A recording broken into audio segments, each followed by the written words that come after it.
Do that now. There we go. Now we're recording. Hi, I'm Priya. We'll get through kind of more introductions later, but I'm just going to take us really quick through our agenda for today. And so welcome and introductions, and then sort of a basic intro on, where the landscape is from last year into this year. And then really for both us at AIT and for Sarah and South Carolina Women in Leadership, really what's coming up next for both orgs and kind of what we're thinking through for this year. And then really kind of to the leadership piece, going through kind of redefining leadership and then really applying that to the community and thinking about leadership not just as like a personal leadership, but really kind of reframing it around your community and thinking about how to engage in that space without maybe a traditional leadership role. And then we're going to go through kind of a framework that we like to use at AIT around like social change ecosystems and kind of reframing that as well. And then we're going to go through kind of a more action-oriented segment around creating a mission statement and creating an action plan. And then in terms of our community agreements, I think a lot of these are pretty self-explanatory. This session is really designed to be interactive. So, if you can put your video on or unmute yourself when we get to some of the questions further on in the deck, really like participate, engage, use the chat actively. Obviously we are recording the session, so if you don't want to be on camera or don't be on the screen, feel free to keep your camera off. That's no problem. And then, basic Zoom etiquette, just, please keep yourself muted if you're not speaking. We all have busy lives. There's always something going on in the background for everybody. And then really, I think the next couple are really just remaining respectful for folks. I think we want people to feel comfortable and encouraged to speak out and share their story or share their values. And obviously we at AIT are a bipartisan organization, as is South Carolina Women in Leadership. So please be respectful of that and be mindful that maybe not everybody in this space is going to agree with you. And then, obviously we're all adults here, so take your time. And if you need to get up and leave the room or get a drink or whatever, feel free to do that. And then this last piece that, I really like to think about and we really like to bring up is that, everyone knows something. We don't all know everything. We all make mistakes, but together we know a lot, and we want everyone to kind of share out and so that we can all learn from each other. And then I'm going to turn it over to Guadalupe to talk a little bit more about AIT and our community programming. Thank you, Priya. Hi, everyone. My name is Guadalupe Gonzalez. I'm the Community Engagement Volunteer for All In Together. And we just want to, with this slide, share a little bit about our mission. In All In Together, we're working to educate, equip, and encourage women to participate in the civic and political life. We want to reduce the gender gap in civic engagement, and we want to empower women by providing them with tools, leadership skills, and information so they can become advocates for their communities and they can create positive change in their communities. And I don't know if Sarah can help us with the Women in Leadership mission. You're muted. Sarah, you're muted. Thank you. This is why I don't like to mute, because I always forget to unmute. So thanks for bearing with me. South Carolina Women in Leadership is a multi-partisan group of women, and our mission is to move South Carolina forward socially, economically, educationally, and environmentally through information and connection and engagement of women in leadership. And we're really proud to be partnering with All In Together and other allied partners to bring excellent trainings like this to women to get you guys engaged in South Carolina. This is just our social media channels to join the conversation. Don't worry, we will share with you all this information. If you want to take notes, that's fine. If not, we can provide information. So please follow us in our Twitter, Facebook, Instagram, or you can send us an email if you want more information. This training is part of the Community Leadership Program. The Community Leadership Program, it's the grassroots programming from All In Together. We provide these civic engagement trainings to women all over the country, especially to women who are not familiar with civic engagement or who are not like traditionally participating in the democracy or the participatory process.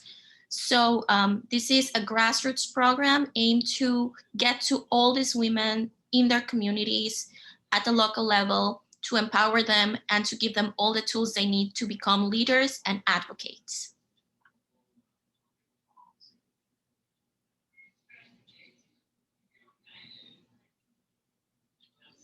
I mean, I don't think we necessarily need to read through our bios right now, but obviously it'll be in the slides. I think I didn't give a full introduction to myself when I started speaking earlier. So I'm Priya Langovan. I'm the manager of program operations at All In Together. And so I kind of do a lot of work with both our community leadership program, as well as our more kind of grass tops corporate focused programming as well. And then I'll leave Guadalupe to kind of give a little bit more about her background. Yes, just 5 minutes. Again, my name is Guadalupe Gonzalez. I'm the community engagement volunteer for All In Together. I support with the community leadership program, and I have experience working at a grassroots level with community organizing, community development, advocacy, especially working for communities, working for women or led by women. I have a master's of public administration, and I have been always working for nonprofits or the public administration sector. I'm gonna pop out of presentation mode. I think, oops, sorry. If you want to pop into the chat, or I think if Sarah or Guadalupe can reshare the link to the presentation, if you want to actually go into the presentation and kind of put your answer on one of the sticky notes, you can just click, if you want to double click on the note, or if you want to drop in the chat, why you're here today, and just share that with us and like what you're hoping to really get out of the workshop today. We'll move the answers from the chat into the notes. Oh yeah, and this is an important part because we know that you all are here for a reason. You have a challenge that you want to overcome. You have curiosity about something. You want to learn something new. You want to help someone. So we all have a reason to be here. So just think about what's the reason, what's your motivation for being here, and what are you expecting to get from this experience? So you can focus on that reason, on that challenge, and all the tools that we're going to provide. You can think about that and how the tools that we're providing can help you with that. Okay. Yeah. And if you're not able to access the actual Google slide from the link, please feel free to put it into the chat. Oh, good. I see people putting them in there, and I can drop them in for you. Mm-hmm. Yeah. So in the chat, we have people saying that they want to help others grow skills and lead. They want to have leadership within their community, that they know that's the critical time for real leaders to act. People are just starting to advocate for themselves and others. I love the sticky note feature. I love seeing all these comments going in. Mm-hmm. So we have other people wanting to learn about their leadership style and how to use it. So we see a lot of people that want to advance in their careers, increase their impact. In the sticky notes, we have reconnect with community leaders, add leadership to their toolbox. There's people who's curious about what we're doing in AIT and the South Carolina League. People want to know how to learn how to lead, connect with other women in Colombia. Awesome.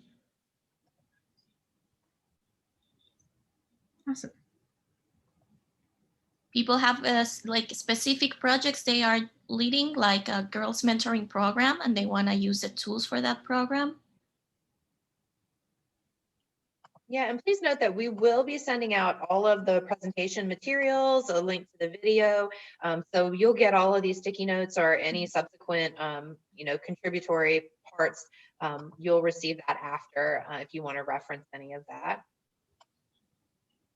Yeah, and I think on that front, like if this is a training or like you want to take pieces of this training, for those of you who do work with other orgs and want to do some more leadership development there, these slides, a lot of the more interactive pieces are slides we adapted from an organization called Training for Change, and they have a lot of different interactive materials on their website too. So I just want to call out that, we're pulling materials from other folks as well. And that's a great resource for people looking to kind of make their digital workshops a little bit more interactive.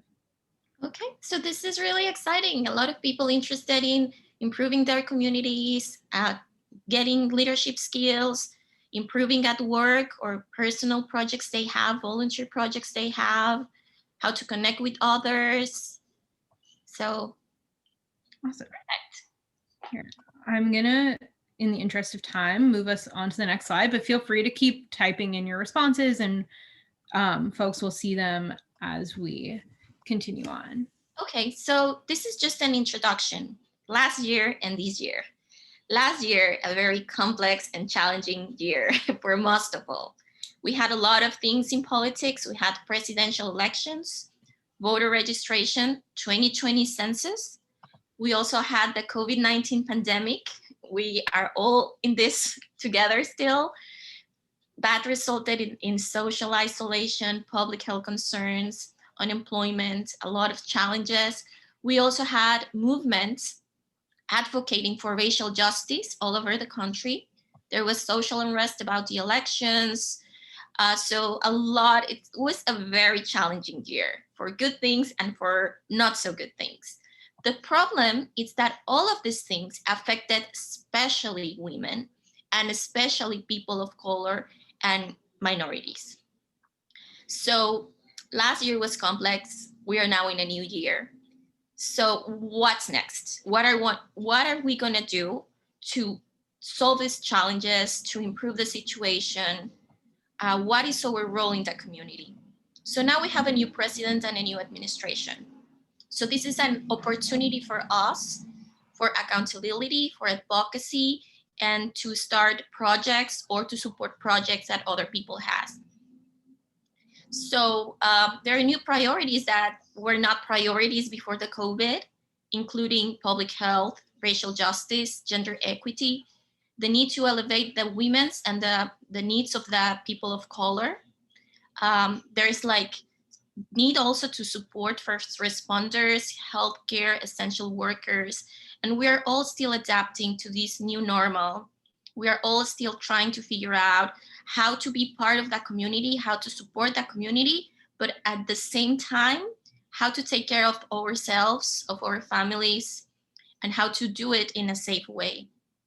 So what we would say, at least from all in together, is that 2021, it's an opportunity to advocate, to volunteer, to engage, to educate others, to educate ourselves, and to change these paradigms that we used to have about our community, our roles, what means leadership, what means to be a leader, how can we engage with others, and how can we help others. And here now from Sarah, why we're all in. Yeah, and obviously they've already mentioned that there's a massive movement for social justice across the country, and we feel like our mission is more important than ever to engage talented women so that we have diverse and inclusive perspectives in our governance. And so really what we want to focus on this year is both building racial and gender representation and increasing the collective influence of women from the ground up.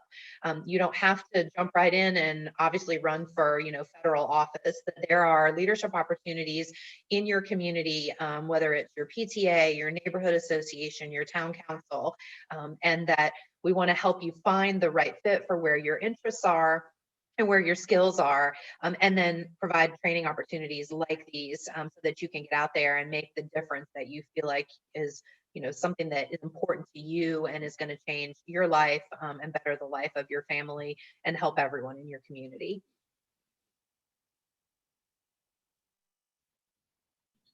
So we're going to start with the part of leadership, because the topic of this workshop is civic or community leadership. So when talking about leadership, what examples or ideas come to your mind? Just share someone that you consider a leader, why you think they are leaders, what was their goal. So if we can just start sharing examples of leaders. Who you think, or when I say leader, you think about this person. We're saying a leader should be authentic. Okay. We're saying Michelle Obama, it's a leader. John Lewis is a leader. Saying local council members are leaders. Okay.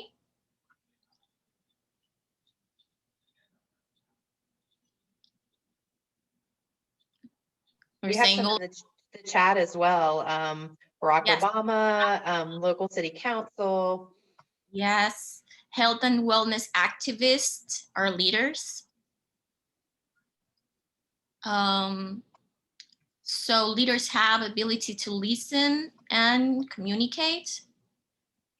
Nancy Mace, Frank Sinatra, okay, Marilyn Monroe, JFK, okay. I've never heard like Marilyn Monroe. Gandhi, okay, because he led by example and had a clear message. Say local school boards, I guess the people working in local school boards, leaders. So they say, someone saying leaders are someone they are honest and available to talk to. We have Popovic. I don't know that person, but we can give some time at the end to explain all the leaders that we're sharing. Someone who's honest and available to talk to. Teachers. We have someone who wrote Teachers Are Leaders. Stacey Abrams, a leader. Leaders are people willing to listen and learn.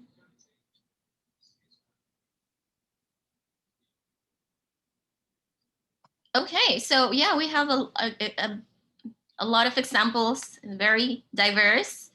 And this is great because what happens usually in workshops when I ask this question, this is what usually people answer. They usually answer with like this great, amazing leaders, which yeah, they are great, but they say like Gandhi, they say like JFK, they say like Jesus Christ, right? Yes, they are leaders and they are great, amazing leaders. They usually say more male than female leaders for some reason. People think more of leaders as a male figure. There's always this discussion between good leaders and bad leaders. So they say, oh, well, Hitler was a leader, a bad leader, but a leader, right? And then Gandhi was a leader, but a really good leader. And then there's always this aura of leaders are people who change the world at all. Because of them, the world was changed forever. But what we have now and what we're getting from from your examples, it's that that's not always true. Leadership is diverse. It comes from all sizes, different types. Leaders have different goals. It may be someone you know, it may be yourself. So leaders don't have to be like these great, amazing leaders, Gandhi. We can have local leaders. We can have community leaders. Some of you gave examples, community boards, someone working in a community board can be a local leader. Someone working in a nonprofit in their community can be a local leader. Someone in our family or we ourselves can be a leader if we're leading people to get some goal. We have a lot of female leaders too. And you were mentioning Stacey Abrams, Marilyn Monroe, all of this. There are a lot of female leaders too. There's not a spectrum. It's not true to think that leaders are always good and they don't do anything wrong and they are like all this goodness. It's not true. Leaders are people who decide to take a role of leading others for a goal. They can be flawed, they can have mistakes they can make mistakes in other areas of their life. You don't need to be super good in order to be a leader.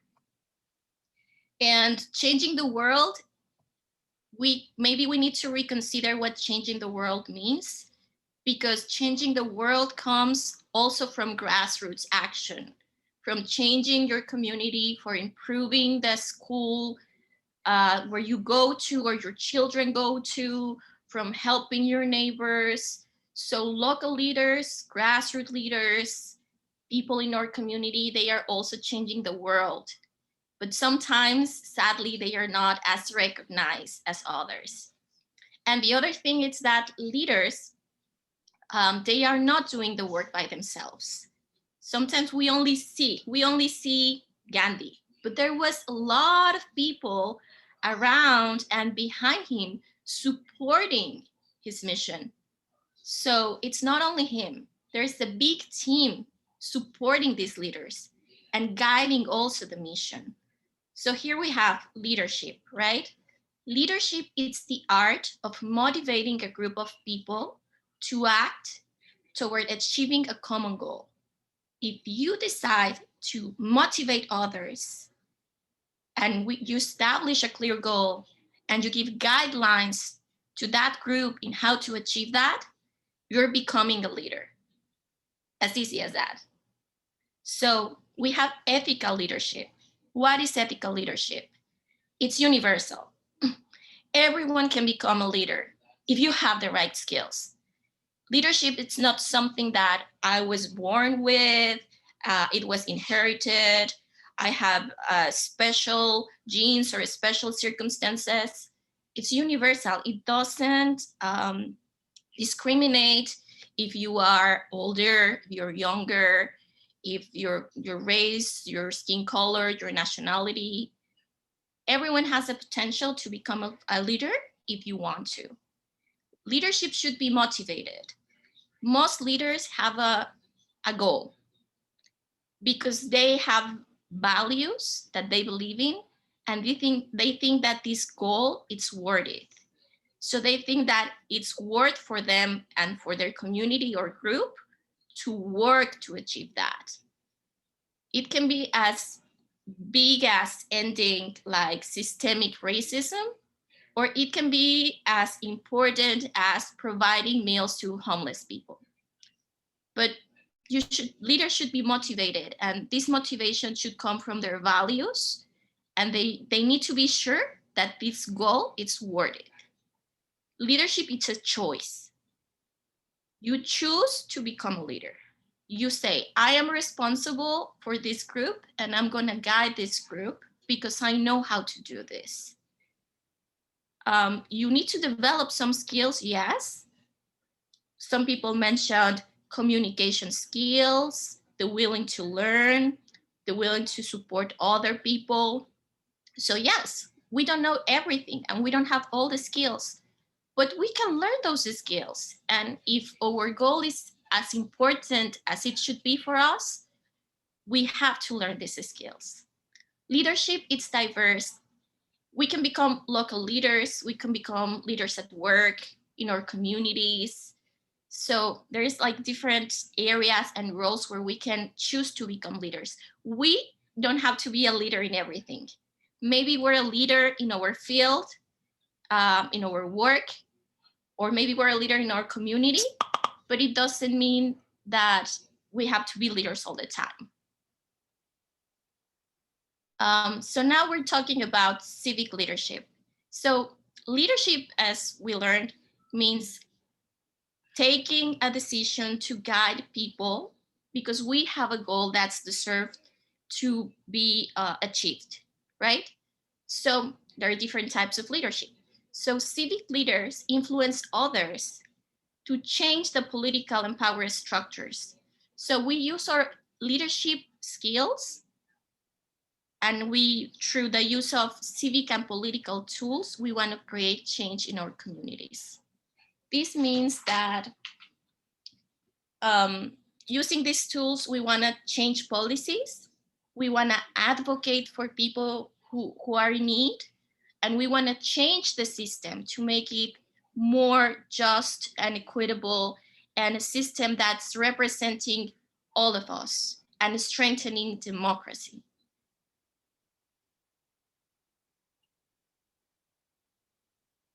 This is a little bit related to civic leadership or community leadership.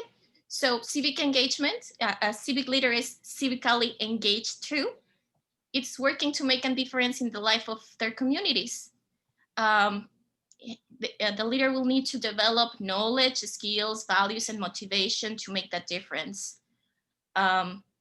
We can give some examples of civic engagements, like volunteering, like advocating for your community, like supporting a political party that goes with your values, like running for office. But we can, here are political involvement, social responsibility, community research, advocacy, donation to nonprofits, direct service. So these are some of the tools that community leaders or civic leaders can use to make a change in their communities and to achieve their goals.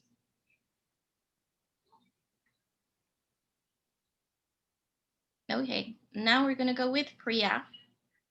Okay, so we're going to go through a specific framework. Sorry, there we go. And one of the reasons why I personally really like this framework is I think it doesn't map to specific leadership roles, but more to tasks. And so I think it's easier for people to see themselves in this mapping or to find a place where they fit.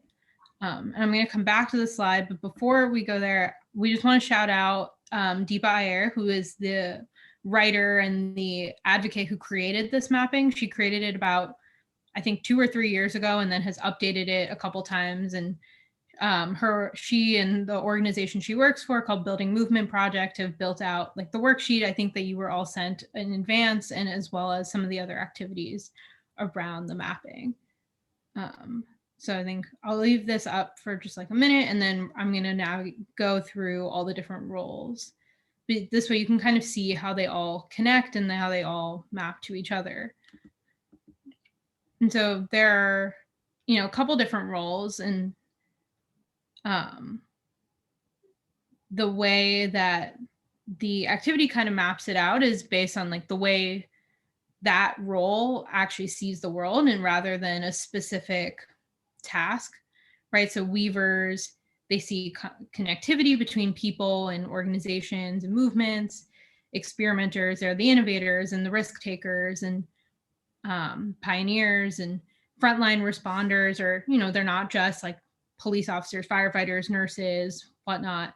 They're people who really go into a community and address crises and address problems. And so these are, I think you can think of these people as the ones who are running mutual aid networks, or, that person in your community who's always like the first person to jump out onto like the food drive or the clothing drive in your community. Visionaries, I think that one's relatively self-explanatory, but they're your idea generators. They're the people who have kind of the bold solutions and dreams to our new problems. Builders, they're the developers and the organizers, right? Like I very much am a builder. I'm an operations person. Like that's what I do and how I tend to fit into any mapping that I land in. Then caregivers, right? They're your nurturers, and they're the people who really are focused on maintaining the happiness and of the people in your community. Disruptors, they're the first people to jump up and really get uncomfortable and take a risk. Healers, and when we talk about healing, we're not talking about medicine or healthcare, or we could be, but I think really when we talk about healers, we're talking about people who are, like they're the people you go to when you're feeling burned out or you're feeling certain levels of oppression, like the people that you feel comfortable talking to and helping, like who will help you work through those problems. And the storytellers, right? Guadalupe talked a lot about communication skills in the first part of the training. So the storytellers, and storytelling is such a big part of advocacy and really giving influence to people. We talk about this all the time in kind of our more legislative focused trainings, that lawmakers and city council members, school board members, whatever level of government they're at, they will tell the same stories about their constituents for year after year after year. So when you can tell a really compelling story that fits into, whatever it is that they're working on, that's something that they will carry with them. So the storytelling piece, I think, is often underrated, but is extremely important. And then your guides, they're your counselors. They're the people who can kind of see the path forward and help get you to where you need to go. So I'm gonna give everyone a chance to kind of go through those roles and really think through where you feel comfortable or where you feel the most natural, which oftentimes I think can be those things can have different answers, right? I think the role that you often step into is maybe not the one that's the most comfortable for you, or the thing that's most comfortable to you is not the one that you always do. And totally feel free to put like, one slash something else or put a couple different down. I think very few people really line up into one specific place. Yeah, a little bit to add to what Priya was saying. Uh, Generally, when we take like leadership roles, there's like, let's say at school project, and you're the one who say, "I know how to do this." We tend to do some roles more than others, or we feel more comfy doing some of them. When there's a crisis, it's like someone would be the healer and say, "I'm going to take care of the group. I'm going to check that everyone's fine." And someone, maybe a first responder, saying, "Okay, but I need to know what we're going to do if everyone is safe," organizing people. So think about yourselves, what you usually do in these situations. And if that role that you are developing, it's something that you actually like doing, or it's something that people has told you before that you should be doing. And you can also think about what new roles would you like to adopt. For myself, like storytelling, I'm not really good at storytelling, but maybe that's a skill that I want to develop. And maybe that's something that I think would make my leadership skills improve. So think about it. You can have multiple like roles, and it depends on the situation. But I think these are really good examples of how kind of we behave when we are like in a crisis or we want to achieve a goal or guide others. Yeah. And I think to Barbara's question in the chat about IDing leaders and thinking about when's the right time to move people forward. And I think especially, we've got a lot of weavers in this group, right? You are the best people to identify like who in your network and who in your community is kind of ready for that next step. And we'll talk through this more as in the next couple slides as we talk about like mapping out your ecosystem and mapping out your community. I think you can really identify where you need the most support and where you need the most help too. And I think that's a great way to bring somebody into leadership. Like, to Guadalupe's example, where she wants to improve her storytelling. If there's someone in her life that she knows who's on the cusp of leadership who is a phenomenal storyteller, one thing that she could do to really identify that person and bring them forward is, go to them for help and ask them to kind of develop her as a storyteller. And that way they're recognizing their own leadership in that space as well.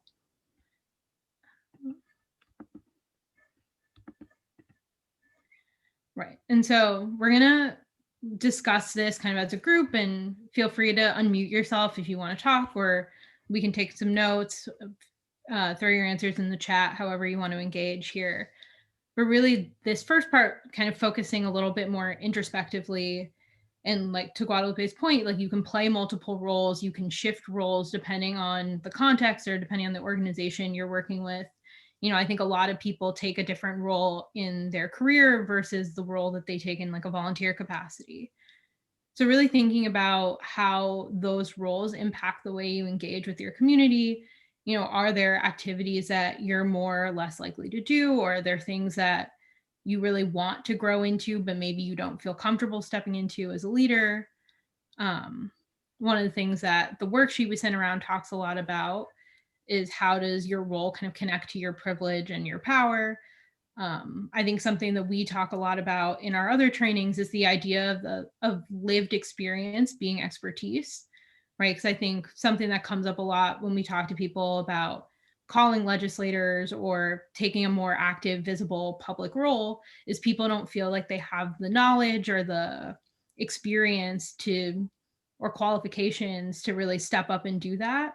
And so maybe for folks who are a little bit more educated, being a disruptor, being a public speaker or storyteller is a little bit more natural. And so sort of thinking through and like unpacking some of that stuff. And so, to this point about positional authority, part of what we really want to emphasize in this training is that leadership doesn't require positional authority, and oftentimes those two things they can conflict with each other. But I think sometimes being in a position can force you to pigeonhole yourself in a way that, like, having a more fluid leadership role without an official title gives you a little bit more room to play around with and work on different things.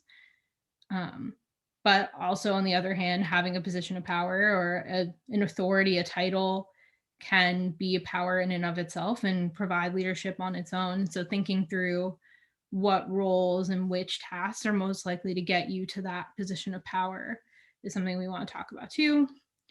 And to the point I was making earlier, to Barbara's question, like, who do you need to partner with, and where are your gaps, and where do you really need to engage with other folks? Yeah, and this not only for the teamwork, but also for our personal growth. And this part of privilege and power, there's people saying that people are disruptors, experimenters, other people are weavers, not comfortable with taking risks. Sometimes it's our personality, but sometimes it's related to the privilege of power that we have or don't have, related to our race, to our gender, to our socioeconomic status. So maybe as a woman, immigrant woman of color, I don't feel really safe taking risks, right? So where is my power, or how am I using my privilege? And maybe talking to other people who are taking risks and just started a conversation and saying, it's so easy for you to take a risk. How do you do it? How can I start developing those skills if that's something that I want? And how can I help other people who may have less privilege than I have to also develop their own skills?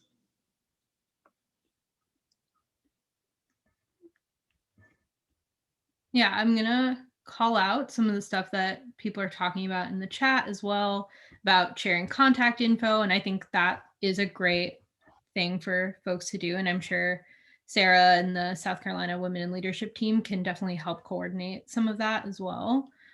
But yeah, I think, if people want to put some answers into the chat around these questions, one of the things that I think comes up a lot is with activities, and when you're engaging in community leadership, like, are there things that you really want to do, or there's things that activities you want to engage with and maybe you haven't, or an opportunity you're looking for. And definitely, I think everyone in this group is a leader and has connections to different things. So I think, to Corinne's point in the chat, like, shoot out what you're looking to do, and I think people can kind of help connect and coordinate.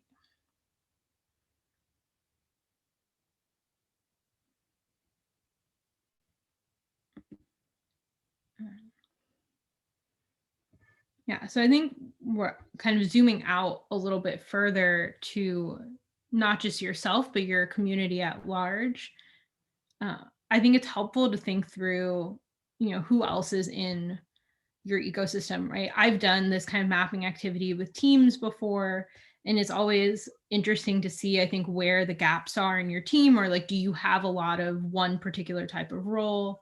And so then this way, where to engage other folks and who can help you kind of build those skill sets that you're missing. And so thinking about, like, your values and how to bring all these things together is what we're thinking about. So, I mean, is there anyone who wants to share out maybe a project that you're working on in the community and how you're thinking about your own leadership in response to that? Or maybe just a problem or something that's going on in your community that you want to engage a little bit more on? Okay, we have Christina saying that she can share. Awesome. Hi, can you hear me? Yep. Okay.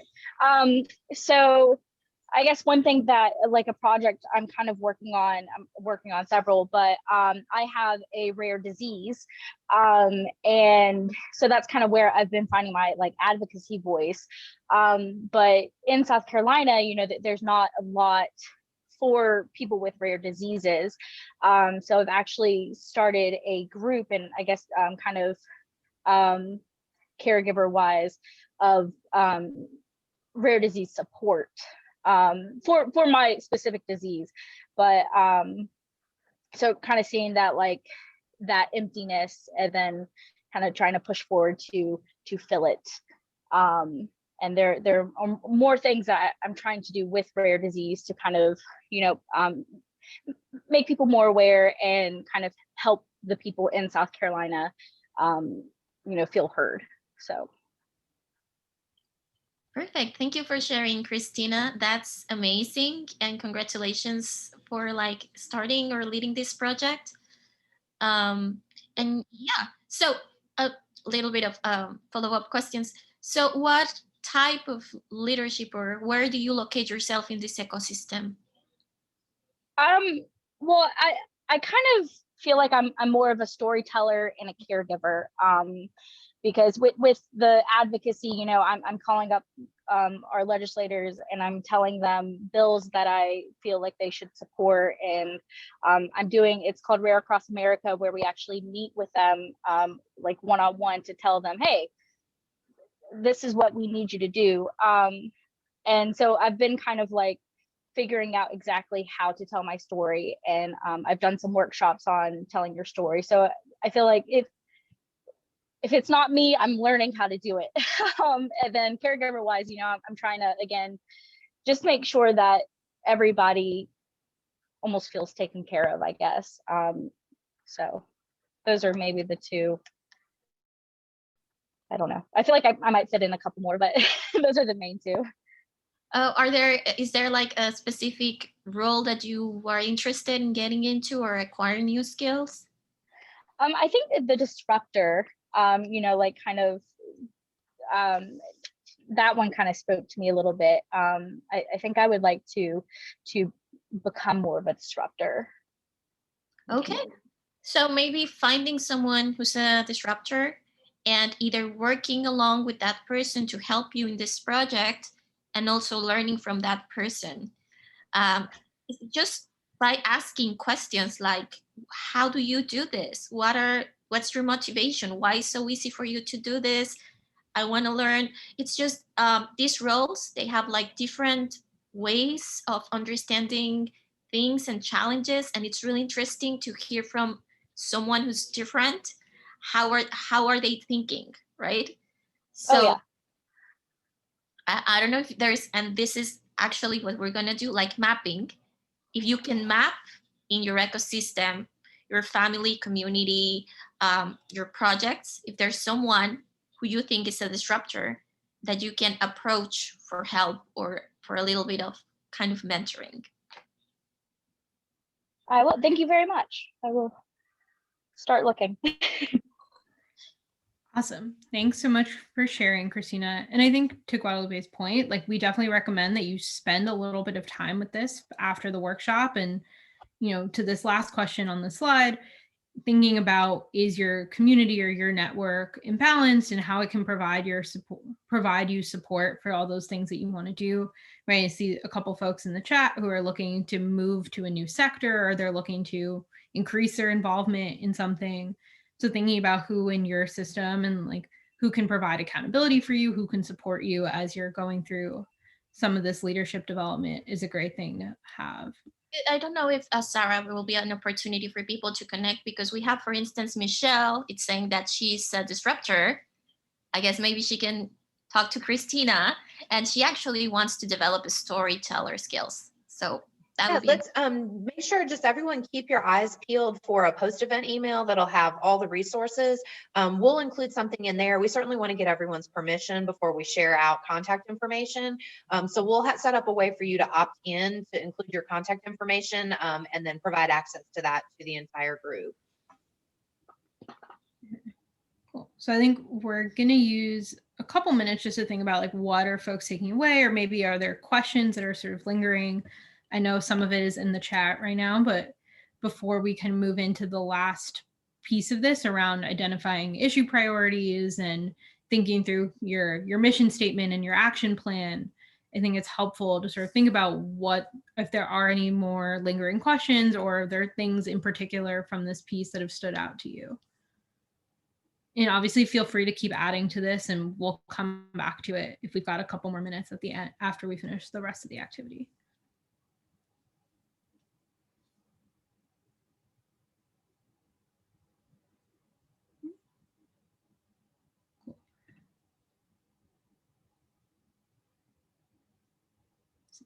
Learning what my network consists of.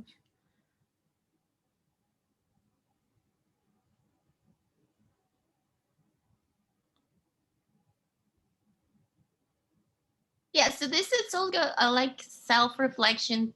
Some people need to identify their strengths, to identify their roles. Some people need to learn what or who their network consists of. Um, so yeah, so as Priya said, take more time. We don't have enough time in this workshop. This is for you to start thinking about these things and to start working by yourselves and just like thinking, identifying what's my environment? Is it my school? Is it my community? Is it my family? Is it my work? Um, what people it's near me can be part of my project or my goal? What are the roles? Awesome. Okay, I'm gonna let people kind of fill that out, but I just want, in the interest of time, I want to make sure we can get through the rest of the activity. So, for us at AIT, a lot of our focus is on getting people to share their experiences with their legislators or the decision makers, levers of power in their community. And so one of the things that we really like to work people through after you've thought about a little bit more about what your community issue is or what your leadership style is really thinking about how to kind of package that all together and identify your issues. Right. And so we really like to use this mapping of kind of the intersection of your experience or your expertise, your passion, and your urgency, right? Because as Guadalupe was talking about at the beginning of the workshop, we're still in the middle of a pandemic. There's, all sorts of like economic relief happening at different state and local levels, or, maybe, right? Like I personally, we're a New York based organization, and there's a bunch of local elections happening in New York this year. So that's a little bit more of like an urgency piece for me versus, maybe like a presidential election, let's say, because obviously we won't have another one of those for another couple of years. And so really when we think about this mapping and setting your priorities, we really want to make sure you're hitting all three of those things, right? Because that's what's going to be at the top of mind for the decision makers in your community. So, to the passion piece, right? You know what you're passionate about, what you spend your time volunteering for, donating to, your voting issues. Think of it that way. Or, what's the thing in your community that you care the most about, or maybe the organization that you're the most engaged with. And then this experience piece or expertise, I think for us, going back to that idea of like lived experience is expertise. And that's really something that we like to emphasize. And because we often think people, especially women, don't hear it often enough. And that, your life is experience, it is expertise. And those are stories that people need to and want to hear. And so, you best know what are the issues in your own community because you live those issues every day and you live in your community every day. Yeah, and also highlight that we are taking a local approach, and this should be something that you should be able to do in terms of your capacity. We understand that people have jobs, kids, we're dealing with COVID, so you shouldn't feel overwhelmed. It should be something tailored to your capacity, to your needs, to your passion, to your experience. So yeah, don't think about this like huge projects. People usually think running for office, at the federal level. We're actually, this is not what this workshop is for. We want you to start like baby steps, local level, something you can work in, something that you're able to do, and that's something you're passionate about. Mm-hmm. And I think one of the reasons why we emphasize the idea of community leadership, even beyond kind of just civic leadership, is that it's not a local engagement doesn't necessarily mean your local government or your school board. It can be, like maybe the urgent issue in your community is that your local food bank needs resources, or maybe there's a clothing drive that needs resources or needs materials. And so that also falls into this about when you're thinking about your issue priorities and you're thinking about where you want to take action, it doesn't necessarily have to be like a legislative action or an advocacy action. It can be service related or more kind of community organization focused. So I think if people want to throw out their issue priorities, I know, Christina, when she presented earlier, mentioned that rare diseases is something that she's working on.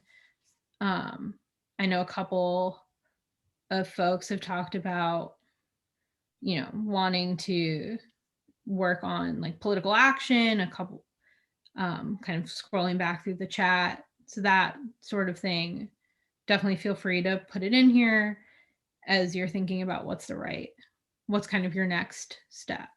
Yeah, and maybe your issue priority, it's one of the goals or the reasons that you're taking this workshop, right? Because you're interested in supporting something or developing something and you want to get more tools. So we have equal pay and women's rights.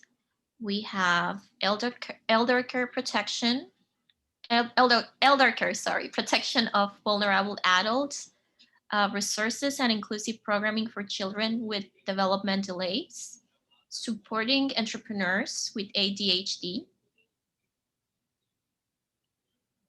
helping women, says knowledge is power and want to share my knowledge base. Cool. I'm gonna folks keep typing this last bit just because we've only got a couple minutes.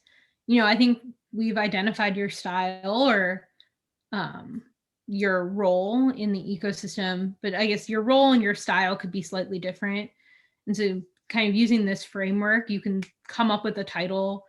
And like we talked about positional authority, I think sometimes just giving yourself a title can be helpful, whether it's like something like advocate or activist or whatever. I think it just helps sometimes for you to center yourself in the work that you're going to do or the commitment you're making in your community. And so this is one mapping that we can work through and that we created and that you can work through, and really what you excel at, what you enjoy doing, and how you can make a difference, right? If you're thinking about, if you love public speaking, right? Maybe you want to go out and you want to share, you want to go to a town hall or go to a community meeting and speak up and talk to your legislators. Or, maybe you're an artist and you want to create like a community artwork or something like that. Like I think civic engagement, community engagement is going to be easier for you and fit more into your capacity if you're thinking about engaging in it by doing the things that you already are good at and the things that you already enjoy doing. And then really, I think we want to spend a couple minutes on this last piece, which is really like your mission statement or kind of your action plan, right? So this is kind of like what's the change you want to make? And it can be something really big, it can be something really small. And then how you can achieve that or how you can make strides towards it, given your civic leadership style or your role. And I think one thing that's important to think about with this is that it doesn't have to be like a short-term project. Success could mean like it could be something that happens in a year, it could be something that happens in 2 years, right? I think the more of a achievable goal that you set for yourself, the more likely you are to get there, right? So this is sort of thinking about this, like what you're committed to, how you're planning on contributing to, and like who you want to partner with, and just thinking about those things. I think we've got a couple more minutes, so I just want to give people a chance to look at this, and then we'll send it around as well in like you'll get all the slides, you'll get a worksheet, and you can kind of think through this on your own time.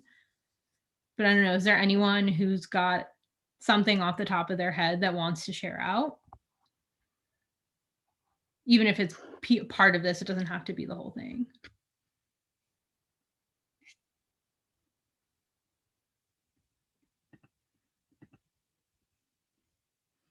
Okay, we've got a couple people in the chat, right? We've got some folks who have too much for the slides, right?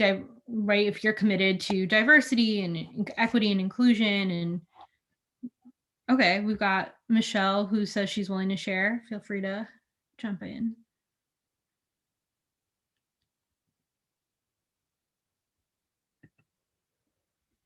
something now? Mm.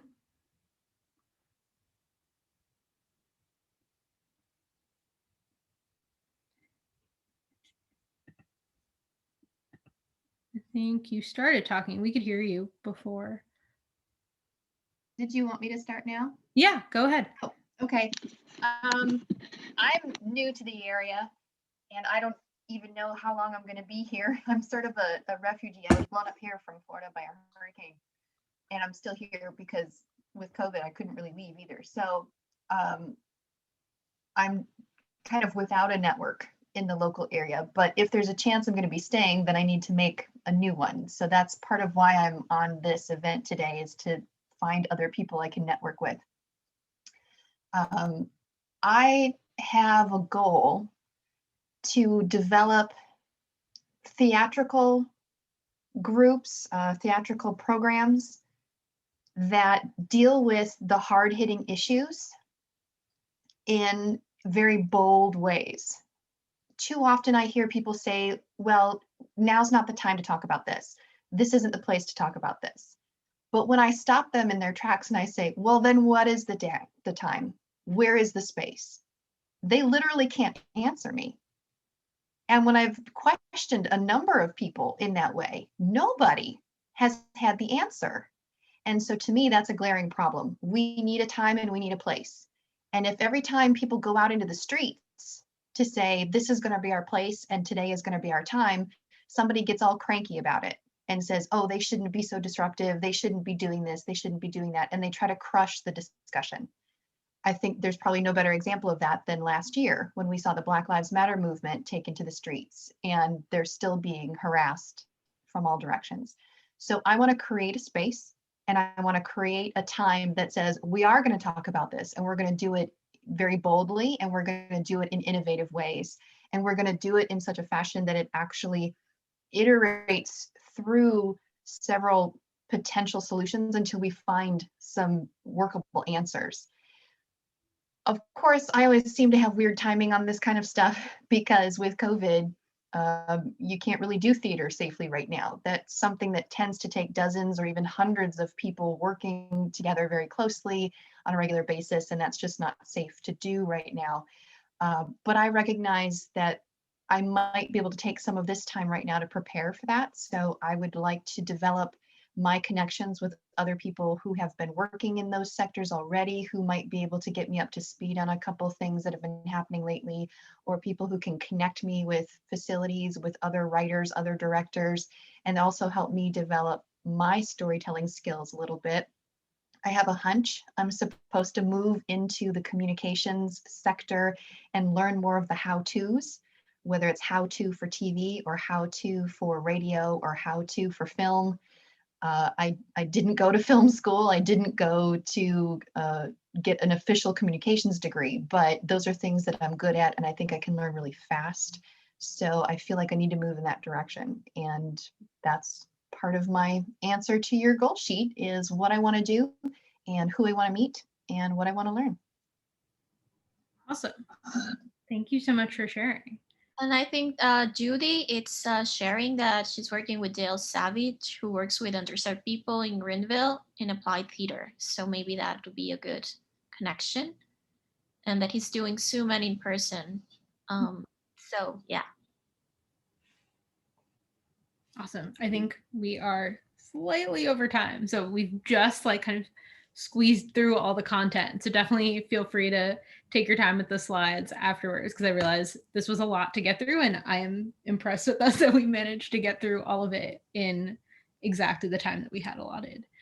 But obviously everyone's busy and we don't want to take up too much of folks' time. So thank you so much for coming and being part of this training with us and South Carolina Women's Leadership Network. And I know Sarah wanted us to call out a couple of the sponsors for this workshop, like Blue Cross Blue Shield of South Carolina and the Pathways to Leadership Fund. Yeah, we just want to thank them so much for making this training possible. They support South Carolina Women in Leadership and allow us to partner with organizations like All In Together. So thank you again, Blue Cross Blue Shield of South Carolina and the Dr. Susan D. Boyd Pathways to Leadership Fund for helping us sponsor this session as well as all of our training sessions this year. Awesome. Okay, Yeah. thank you everyone. Thank you for your time, and we'll have more workshops like this. So keep tuned and check the webpage and tell others if you like this workshop. I think Sarah is going to send a survey. I am. We'll have a survey. We'll have, as we mentioned, all the resource materials. So a recording of today's session, the handouts that were provided, a copy of the slide deck, the presentation deck. And please do look, we will probably include in the survey a checkbox for you to indicate that it's okay for us to share your contact information with the group. So please take the time to open that email and just look over all the materials to make sure that you can get your contact information in there and that we can share it out with everyone so that you can all connect offline. Perfect. And I recommend everyone to take some time to go through the materials. We don't have enough time in 1 hour, so we just provided like the basic guidelines. But think about this, share it with your friends, and thank you. Thank you for your time. Yeah, and please stay tuned again to your post-event email, but also check out the events page on South Carolina scwomenlead.net. That's scwomenlead.net. We have lots of other upcoming trainings. We're going to have some trainings coming up with AIT again, all in together later this year. So we would love for you to join us for another training, and thank you for being here today. Thank you, everyone.